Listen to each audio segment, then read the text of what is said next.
Thank you very much. Good afternoon, everybody. I know we are the ones before lunch, which is always a difficult place to be, but I hope the topic we have is an interesting one for you. About 2 weeks ago, the topic didn't have the first 5 words. It was just Southern Africa in comparison to the rest of Africa. And then I got an email saying that we're going to be discussing Silicon Valley Bank. So we're kind of combining 2 sessions. But before we begin, I just want to quickly give the opportunity for my panelists to just quickly introduce yourself, name your organisation and what you're specifically doing within the local ecosystems here in Southern Africa. Sure. How's it, everybody? Very aware of lunch, so we'll keep it short.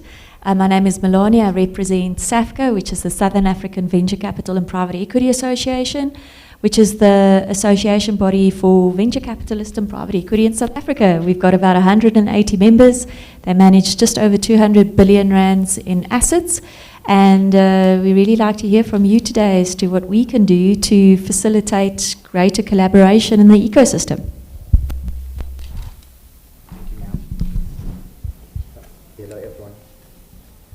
Hello everyone.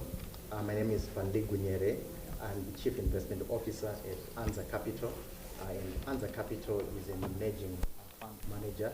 We invest in South Africa and the rest of the Southern Community countries.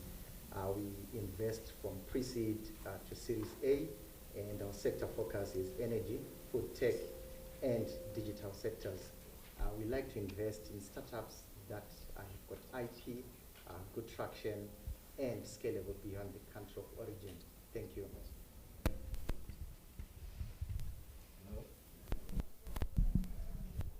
There's a green button on. It's orange. Okay, if you press it, it should go. Hello, okay, thank you. My name is Mtolisi Machamba. I work as the CEO of a parastatal called the Small Business Finance Agency, or Small Enterprise Finance Agency. We focus in the main on funding SMMEs, and also we provide wholesale funding, working with the commercial banks to underwrite a policy, what we call it, funding that is extended to SMMEs. We in South Africa will work with all the commercial banks except Investec, because I guess they're too rich for our target. We've extended actually credit guarantee to almost all those banks, and we've seen a very good response in terms of the multiplier effect. For every billion that we've guaranteed, the banks have actually extended 6.5 billion rands of funding to SMMEs. Right now, we're looking at really providing access to finance to tech businesses. We launched last year a fund that we're targeting the youth in the tech space. And the uptake was disappointing because the majority of the applicants, out of the 2,700 applicants we received, only 90 of them were funding ready. And we decided that we needed to start partnering with the likes of the Innovation Agency to actually get a pipeline of investment ready, what we call tech businesses in the economy. That is going to be the focus really of our agency this year. By the way, we are the biggest funder in the country of SMMEs. We fund per year more than 77,000 SMMEs. Thank you.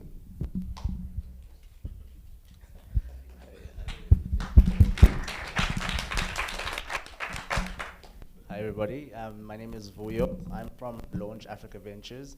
We are a sector agnostic pan-African venture capital fund that invests in tech-enabled startups in the pre-Series A type space. We've been quite active in the last kind of 2.5 years. We have kind of one of the biggest portfolios of about 133 companies across 20 countries. Which was by intention. I think our aim was to kind of galvanize the activity in the space. I have the unenviable task of being the portfolio manager of those 130 companies, so it's quite deep. And basically, right now, raising Fund 2 and managing the portfolio. Perfect. Well, thank you very much to my panelists for joining. And quickly, by show of hands, whose startup, whose fund, or who knew somebody that was affected by the collapse of Silicon Valley Bank a couple weeks ago? Show of hands. Okay, so there's a few people in the audience. I know VC communities, WhatsApp groups have been going off the last couple of weeks, back and forth about what's going on, speculation. for those obviously who maybe weren't up for speed, although it's hard to say, wouldn't Silicon Valley Bank obviously been a bank that's underpinned the venture capital and startup space for going on 40 years, particularly out of the US and its own UK entity, collapsed. Fortunately, in the UK, there was a rescue on the UK entity, which was separate. HSBC came and acquired it, which was a great example of government and ecosystem mobilisation to get that across the line. And First Citizens Bank and Trust Co. will likely be acquiring a large portion of the bank's US assets in some shape or form in the coming week or two. But the reality is, I think a couple of weeks ago, this was all the news, everybody was talking about this. And I can talk from a UK perspective, being involved in the venture capital space, certainly in Africa. And when the HSBC deal was done over the weekend, the bank opened at 9 a.m. on Monday, there was a sense of relief, a sense of kind of high-fiving. There was this great mobilization. But it feels almost like it's the relief that we're okay, the ecosystem hasn't fully collapsed. But really, is it just that romanticizing the fact that we've had this rescue there? And actually, what does it mean for the venture capital space broadly? If Silicon Valley Bank has had this trouble, are we going to see fundamental change? So for my panelists, we've all got different experiences here. But my first question is really going to be about who's to blame here? Is this relying on one big bank for a lot of venture capital funds, or is this the banking industry as a whole and it wouldn't have really mattered? So we're going to talk broadly right now just about the kind of global market, then we'll hone into what effects it's had on Africa. Voyo, Launch Africa, you've got a huge portfolio. What effect did this have on your portfolio? And again, is this something where it's ultimately going to be changing the way you approach banking as a fund, or is it not that big an issue at all, really? It's just one bank. So the short answer is not that big an issue at all, and I think it is kind of indicative of the impact on the continent as well. So of the 130 companies that we have, or 133 probably as to date, only 4 of them had accounts with SVB, 3 of them have gotten their money back. The one, I literally had a conversation with them now saying, should I bring it back? And I was like, I guess. So it's been a very marginal impact in the portfolio, but for the panic, of course, there's always franticism in the WhatsApp groups. I mean, when you ask who's to blame, there's a philosophically, it's probably just human nature. It's always just a sense of people overreaching in a space and pretending that the good times are never going to end. Ubutngolisi might know this. There's a saying in Xhosa that says, "Into engapheliyo iyahlola," which means what doesn't end is a portent. It's like something bad's going to happen. And I think that's exactly what happened here. The mismatch in assets and liabilities at SVB Bank was just a notion that all the good times is just going to carry on happening, and no one cared to adjust that duration mismatch. So from a continent perspective, I don't think it's a big impact. Obviously, there are 1 or 2 guys that would have kind of been impacted, but the insurance that came in at the end there would have covered them. And then again, in terms of structuring going forward, no, I don't think so. The majority of risk capital that is very VC-affair is international. So guys need to be in international jurisdictions in order to get the money to flow. So okay, Launch Africa's done okay. That's what I'm hearing first and foremost. Well, if we take a step then, like Savka, you're dealing with funds, you're dealing with the ecosystem. What has been the sentiment from that kind of step back perspective? I'm sure you're having lots of conversations with different people. Is everybody okay as Launch Africa, or are we seeing other effects in the ecosystem that maybe isn't as good? Look, I think as South Africa, we're quite isolated. We've got a great banking system, and there are 3 big reasons why our banks probably won't go the same direction as Silicon Valley Bank did.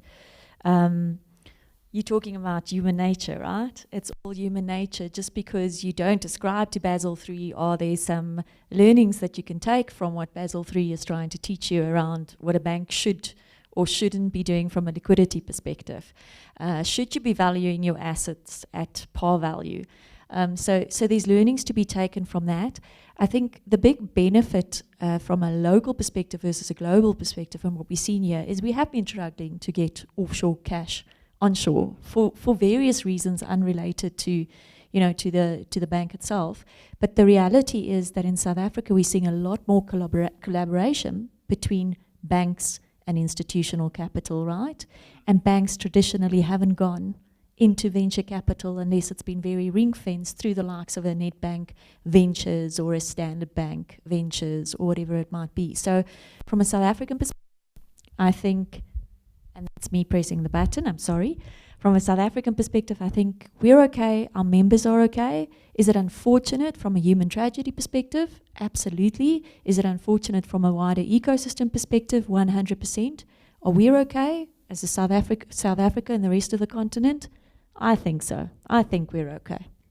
Good. Okay, it's positive so far. I mean, coming from London, it's not been as a positive sentiment, but It's the weather. Yeah, the weather as well is not. I fly back tonight as well, so it's going to be doom and gloom on a number of reasons. Then, okay, so then let's go to the other side of the venture capital space. Early emerging funds, new fund managers, has going to raise LP funding locally, internationally, and I'll come to you, Vali. Does something like this, even if it's not having a direct effect here in Southern Africa, does the general sentiment or risk aversion when things like that happen, is it having an effect on fundraising and early stage funds? And will it have an effect? In my opinion, from an Africa VC ecosystem, I would say the fallout for SVB is most likely not to have a significant impact on our fundraising. I will speak retrospectively. If you look at the statistics for 2022, the African VC market has shown resilience when there is a downturn globally in the VC trends. Africa has proved that there was actually an increase in the total capital raised, deal count, capital raised per deal. So our market is less sensitive to global trends, and that would allow us as VCs who are fundraising and also potentially startups that are fundraising to continue on their fundraising journey. One thing that we can as well note is the Africa VC market is close to 1.5% of the global VC market. So we are still a small proportion of the global market. And when we look at per capita statistics, it shows that Africa, we are still lagging behind our regional peers. So there is still a lot of opportunity that we have for innovative startups, for VCs to take advantage of the opportunities that are available in the startup ecosystem. So my take is the impact is small to negligible. Let's then jump to the big banks and SMEs. You're working a lot with big banks and SMEs and connecting the dots there. Silicon Valley Bank, a big bank, working with SMEs.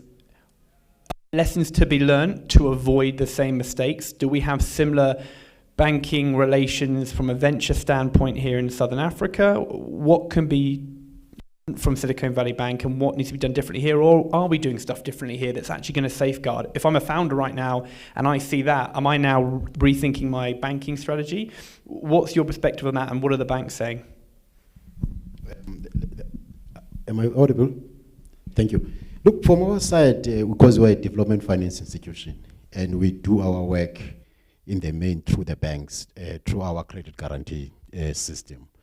And our biggest concern now is that with what has happened with the Silicon Valley Bank, particularly when it comes to fintech, because we're of the view that if we roll out and support as government now entities, the funding for fintechs, because if you look at your in the UK, your Barclays Bank creation of the what we call the sandboxes to support some of the emerging fintechs, we were hoping that we would work actually with these banks to actually, one, as I mentioned in my opening remarks, that we had a tech fund, 2,700 applicants, only 90 are ready, and we said there's something missing in the intervention. And we needed, therefore, to work, number one, with the venture capitalists, innovation agencies, the commercial banks, to assist these people to be funding ready. One of the biggest challenges is project packaging. It's what we'll think is simple. It's a big challenge that we face with particularly small businesses, the question of project packaging. And we're saying we needed to build those relationships. But we're worried that now the VCs may start withdrawing providing support, because we prefer to go the route of collaboration with the commercial banks when it comes to this space and working with the VCs. Now, if they withdraw from providing access to funding in that space, it's actually going to hinder the development that we're looking at. Because remember, one of the things that fintech has delivered is provide access to finance. And to us, it was a space. If you look at your what is the thing in Kenya, M-Pesa and others, we're beginning to see people now having access to finance that were actually underbanked. And our concern is that we hope that the banks and withdraw funding to what we call to these emerging tech companies, going through some of the case studies with the Side Business School, looking at the role of banks in the UK, because the UK has been leading in the space of providing this support and partnering with fintechs to access the traditional banking space. We have not seen much of that in South Africa, and we've seen a bit in the US, but the UK has been leading. If you look at the literature that was gone through, thank you. Have been leading for a while, but we're now at that point where in the UK, the national program from the government to support entrepreneurs was run by a private entity called Tech Nation, and it's now been taken over by Barclays Bank going forward, which obviously brings a lot of questions that one of the biggest corporate banks in the world is now running a grant-based program for entrepreneurs. HSBC have just bought Silicon Valley Bank. People were saying, would Barclays buy them, have this monopoly? So for the VCs and Savka on the panel, what's your perspective to this collaboration with banks? Is it a positive one going forward? What are the challenges? Are you standoffish, Silicon Bank, otherwise? What is that perspective of collaboration with banks that you guys are seeing? For me, I'll speak for the entity I work for. We face what is called a moral dilemma as a public entity, where people are raising, the moment people know that, for example, the loan you get from FNB is guaranteed by us, they don't pay. So one of the rules that, in fact, globally, the World Bank will tell you, don't disclose as government to the citizens that you're guaranteeing their loans, because they won't pay back. So one of the key issues now, how do you alert the public that, by the way, there are loans available for SMMEs with the commercial banks, without disclosing that you, as a private, as an SOE, you are providing that guarantee. That is one of the biggest challenges. We just had a review now, completed last month. But risk capital, right? We're talking about the bank a bit more secured, your loans. So we talked to the VCs on the panel. They're the ones who are taking the risk where a bank says, we cannot touch this. So let's go from that angle. Launch Africa, your relationships with banks, are they changing your perspective on how you work with them as you scale and grow what you're doing? Where does your sentiment stay with this? So the moral hazard that Open Policy is speaking about is actually quite relevant, because I mean, I've got it in my head now to say actually guys should start to look for big banks to bank with, because they're too big to fail, and at least you won't get a situation where your money will disappear, right? So, and that's particularly at an international... Is Silicon Valley Bank too small? Well, I mean, it clearly it was too big to fail, right? Because it got helped out, ultimately. So what I'm saying is, ultimately, maybe it's to now move away from smaller guys even, which is to say concentrate against the bigger guys, which is probably counterintuitive if you consider what's happened to Silicon Valley Bank. But from a risk-adjusted perspective, that might be the best way to work. It's double-edged because it's the same institutions that have very stringent regulatory requirements, kind of not only in a capital adequacy perspective, that might be restrictive to the growth paths that these startups need to be. The other edge, which is really triple-edged, is that the sandboxes that Open Policy is talking about within those banks create a good opportunity for these guys to grow as well. So it's very complex. In a South African context, though, it's totally different. Like, because we're kind of isolated, well, there's two elements. There's the isolation element, which means that it doesn't really matter, but then there's a super conservative element that means all that noise makes South African banks who are already very nervous even more nervous. So from a South African perspective and South African startups perspective, I start to think, okay, you want to move away from the banks as far as possible, because you're going to get into these places where the investor readiness that Butngulis is talking about is assessed at such a severe or such a punitive point that the cutoff of these startups is huge.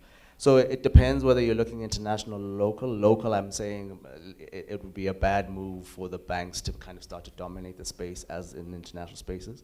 In international spaces, I'm saying it might not be a bad move from a risk-adjusted perspective. Yeah. Go ahead. I agree wholeheartedly, right?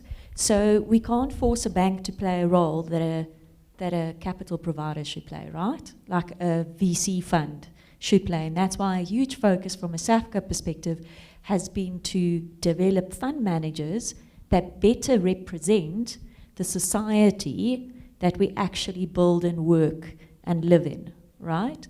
So from my perspective, funding is important and banks have a role to play, but let's not make a bank play a role that it was never intended to play in the value chain, right? That's not the role of a bank. It should be the private equity funders, it should be the venture capital funders for startups specifically.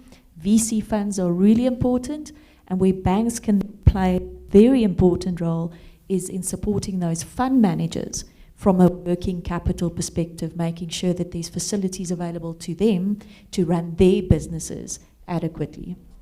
Finally, final comments before I move on to our second panel of the session. So any concluding remarks from yourself? Any concluding remarks? So I would say with the fallout of SVB Bank, like what the panel has been alluding to, there is need for venture debt funds to provide an alternative source of funding that is different from the equity VCs. The reason is if we can develop that part of the ecosystem, it allows startups to have an alternative source of funding that is non-dilutive, that is also a solution when there's a downturn in the equities market. So there is still a need for those services that SVB Bank was offering, but from a venture perspective. Okay, so kind of my takeaways from then this first kind of 30 minutes has been that as a whole, the African ecosystem hasn't been really affected by the fallout of Silicon Valley Bank. Within Southern Africa, that kind of isolation kind of nature of the markets has made it even more so. But internally here, the kind of lessons to be learned are, yes, we're not feeling those SVB effects, but the roles need to be very clearly defined. There shouldn't be too much of a blurred line going forward. And another part of that as well is, you know, as much as we want to champion and support the fintechs and emerging banks, maybe the traditional banks have their role to play. They're sadly too big to fail, and it rescues you. But I think time will tell on that. So one of the parts that was mentioned there was the isolationness of South Africa, Southern Africa, and this panel was originally supposed to be Southern Africa comparison to the rest of Africa. And look, we've seen Tech Cabal, we've seen Venture Burn, lots of articles coming up about its year-on-year decrease in venture in Southern Africa. South Africa's fallen down that chain behind. I think it was Nigeria 1.2 billion, Kenya 1.1, about 820 million for Egypt, and now South Africa's about $500 million, and then probably about another 125 across the Southern African region. So everybody's saying, well, these numbers are saying clearly something's not working right if we're basing it on that venture numbers. Just a sense check from each of you in the panel. Is it unfortunately, is that a fair assessment? Some merit to it, but it's not accurate, or is that complete bullshit and we're not looking at the right metrics? So I'm going to each ask you where you guys think we're on a scale of that 1 to 3. 1 being it's fair, to 3, no, this is not right, they're not assessing it in the correct way. I mean, it's always in the middle, right? So it's definitely not being assessed in the correct way, because, for example, if you look at 2022 and that decrease, it's still, South Africa's still kind of contributing or getting the same, a higher proportion of the capital that goes to the continent. as it was in 2020. So, I mean, we've scaled down. That might be adjusted for the fact that 2021 was a rapid scaling year. So, it's not necessarily accurate, but there are other matrices that will definitely demonstrate that we are dropping on that competitiveness ladder on VC. Okay. I want a short, sharp answer from all of you, then we'll get into a couple of questions. So on that scale of 1 to 3, where do you think we are? Is that an accurate assessment? Is it complete naff, or are we somewhere in the middle? If you all sit on the line, I'll be very, very annoyed. Happy to go if you still want to figure out your microphone. Where is this button? Right, there we go. I'll give a little and then I'm going to take a little. I'm going to call it fair, right? But the good news is the data lags. So I think we've got our wake-up call. I think we are starting to do the right things in order to make sure that that lag doesn't continue. And I, for one, from a personal perspective, I am really, really positive that we're doing the right things or starting to do the right things that will make sure we not just make up the lag, we'll reposition ourselves to where we were historically. From my perspective, I would say it's a fair assessment. I think our South Africa economy is developed in terms of our financial systems or infrastructure, and I would say it's quite maybe a bit sensitive to the global financial markets. So I would say it's a fair assessment. Yeah, look, for me, I think it's a balanced assessment. And one of the challenges that we face in South Africa, perhaps maybe the SADC region or sub-Saharan Africa, is the information asymmetry between the what called the startups and also the funders themselves. Because what we picked up is that this information that we have, because there's that missing gap between what the banks will have and what we have as funders and what these what you call startups are supposed to access. If we were to assess and address the issue of information asymmetry, I think we'll get to some point. Okay, well, I think the data we're seeing right now, we've all read the reports from Brighter, Partech, Africa, the Big Deal, right? These snapshots of the markets. And just for kind of to paint a picture, because we are talking about Southern Africa here, last year 550 million raised in South Africa, Namibia 15 million, Botswana 100K, Zimbabwe 2 million, Zambia 14 million, Mozambique about 125K, and then of course South Africa 555. So it's significant, right? We are already talking about South Africa as a market. So if we're looking at growth here in South Africa, and someone who can tell from my accent, I'm from London, but I've been living down here since January and been here previously. What I'm seeing in comparison to, say, some West and East African businesses is more modestly sized businesses, but businesses that are being grown in more sustainable ways, where there's clearer revenue pathways. Maybe we're not going to see these unicorn businesses, but we're going to see $100 million successfully solid companies. So my opinion is that actually, even in the hard times, in the long term, we may see more frequency of successful businesses, even not at the kind of scale or the newsworthy statuses you may get elsewhere. What are then the things, if somebody's looking at the continent, if I'm a UK investor looking at the continent and I'm getting drawn to Nigeria and Kenya, what are the metrics, what are the things you'd want to be telling them to look at within the context of Southern Africa that demonstrate its strengths that maybe we're not seeing right now in some of this reporting? Look, so when you're looking at South Africa, it has got a lot of impact in terms of the whole VC market in Southern Africa. It's more than 85%, it contributes more than 85%.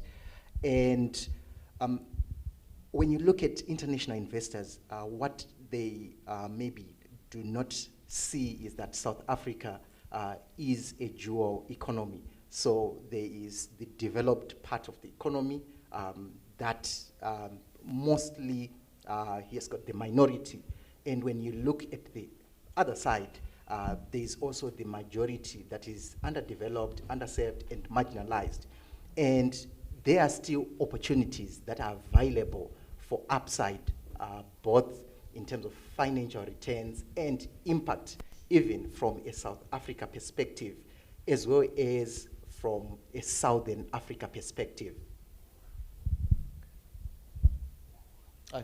So just to add to Van Lee's point, what you see in the numbers is largely that kind of top tier of more developed entrepreneurs within the country. So there's definitely capital formation in South Africa, but it's directed, it's kind of channeled into one space. And the view that you might have, and this is a view that I have, for example, on the South African portfolio companies and our portfolio, is that they tend to be a lot more mature in their approach to business, kind of exactly like you're saying. There's a lot more sight towards a clearer line of sight towards profitability, whether at an operating level or not. There's a bit more measured sense around growth. Everybody wants to make sure that that next level of growth is at next level of profitability, etc. Whereas in these other geographies, a lot of it is about traction, and a lot of that is about the mass solving of a solution. There's a lot of people that need to be covered. Now that bit exists in the country, but it's just not getting the capital. It's the 70% odd people that are not getting packaged deals properly, and a lot of that is a structural thing. So I would say to international money, come in, but identify that the opportunities, the opportunity that you see in all the coverage is not the actual VC opportunity that's available from a scaling perspective. Mm-hmm. for your kind of risk capital. The opportunities that are being covered in South Africa have got their kind of risk capital. There's a whole other part of capital that's needed, that's a higher risk tolerant, and that has the opportunities still here that covers what Vanley is saying is the masses. Perfect. Okay, I want to go in a second to questions of the audience. But there's one thing, based on what we're saying here around this kind of that assessment then, with Venture 54, my organisation, we work with lots of international funds, particularly in the UK, entry markets in Africa, and we're doing a piece right now called Founder to Funder, where we're not just bringing VCs into the ecosystem to meet startups, but partnering them with local investors who they might long-term collaborate with. And one of the questions that keeps coming up within Southern Africa is, we highlight some of these challenges, but I'm great we've highlighted some of the unique opportunities in Southern Africa, is what is being identified as the challenges and how they're being overcome. Now, South Africa with the Global Alliance Africa, I worked on them last year on a report looking at the venture capital ecosystem here in South Africa and how it compares to other markets to look at the challenges, but also how we solve some of those challenges. And the outcome was actually, it came very centered around more inclusion in the space. But I don't know, from your perspective then, what are some of the kind of potential areas, if we're in this room today, where should we be focusing from a venture standpoint in improving capacities in certain areas? I think it's across the value chain, right? So it starts all the way from the angel investors, the incubators, the accelerators, etc. Because I think we make the assumption that the entrepreneurs that come into the system have the capacity and the resources and the know-how to do what they need to do to create the pipeline for the venture capitalists out there, right? So if we can't get the value chain right, we're not going to have pipeline for our venture capitalists, and they're never going to get there. And that's why it's so important for that collaboration element. We talk about it a lot, but we haven't got it right yet, to come to the fore. So if there's one thing we can address and if there's one thing we can do better, it's that. It is recognizing the role that every person, entity in the ecosystem plays, all the way through from the angel investor, incubators, accelerators, institutional investors, banks, government, and make sure that that value chain is solid in terms of building that pipeline, and then handing over to private equity. Now, I think we're going to get played off like we've gone on an Oscar speech. It's gone on way too long. So just to kind of wrap up, you can please do a meet our panel at lunchtime for questions. But just quickly, from Roy to Mani, what's the best way that people here today can engage with you about? What is the conversation you want to have? What are you looking for? What's the ask you'd have back to the audience? So for me particularly, so from a Launch Africa perspective, there's Fund 1, in which I'm one of the portfolio managers. There, it's ecosystem building. What we try to do is take guys from pre-Series A to Series A. So I need to have conversations with later stage investors who are willing to come in and help these guys grow to that stage where they can then come in and it's going to be an investable thing. And then the other part is Fund 2. So we are actually raising more money to go and do exactly the same thing that we were doing, because the opportunity is huge out there. So it's about startups coming to us with their good opportunities. I think the deep tech ones that we saw today were invaluable. And then kind of anyone else with those kinds of opportunities. Brilliant. From our side, really, the starting point is the issue that you referred to around the collaboration throughout the value chain, because we're looking for partnerships actually to address this gap of information asymmetry between the emerging techs and the VCs. 1, 2, we are also looking for partnerships and clients who needs investment, who are funding ready. And that assistance now of what we call deal packaging and funding readiness becomes very critical. And those are the areas that will, the focus actually now for us is the tech industry, because we've seen very little uptake in our funding for the tech space. And from our side, we are fundraising a $50 million fund, but we have got $5 million that has been committed, and we are deploying those funds in energy, food tech, and digital sectors. We are investing from pre-seed, 20% of our fund, 30% into seed, and 50% into Series A. So we'll be open to be having conversations with startups, founders, as well as LPs that are interested in getting exposure in the SADC community countries. From our perspective, look, our industry, which is venture capital and private equity, only works if the ecosystem works, right? And I'm not talking about the fringe ecosystem. I'm talking about the real core ecosystem that sits here in South Africa and that is unseen. So what our role is to connect. No, we can't give you money. No, we can't make a venture capitalist invest in you. But what we can do is invest. So we don't really care where you sit on the value chain.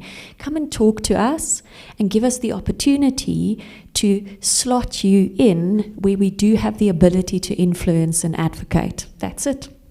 Finally, have it, for me, guys. sorry, one of the critical issues that you look is syndication, where you get funding, but it's not equal to cover the startup cost of your venture.